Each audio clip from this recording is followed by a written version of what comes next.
as would be expected, the MRIs of the individuals that were just receiving an electric shock, all the pain centers of the brain lit up. The amygdala, the basal ganglia, the limbic system, all like a Christmas tree. And that's to be entirely expected. But what was interesting was that those same areas lit up to a slightly lesser degree in the person who was empathically connected with their spouse. The point being, they actually felt the pain even though they weren't shocked. Now, what am I trying to illustrate? Spend 2-3 weeks sitting with somebody in enormous pain.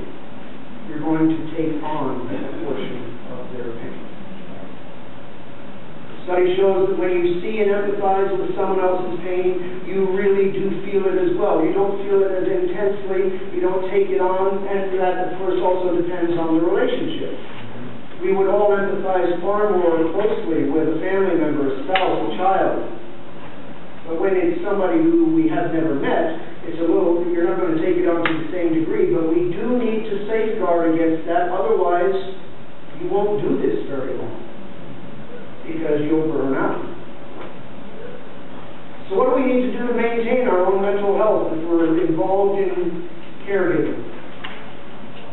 One, we need to work in pairs or groups where possible.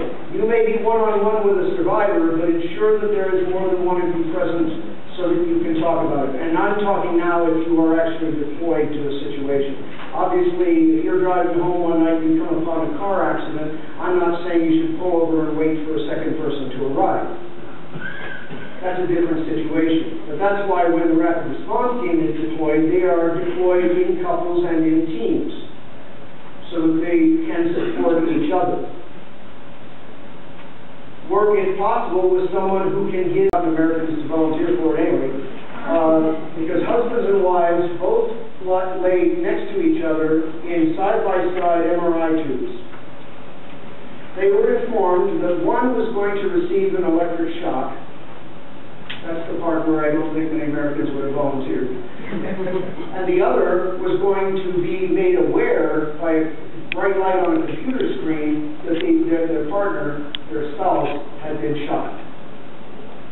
And at that split second, they were going to take an MRI of their brains.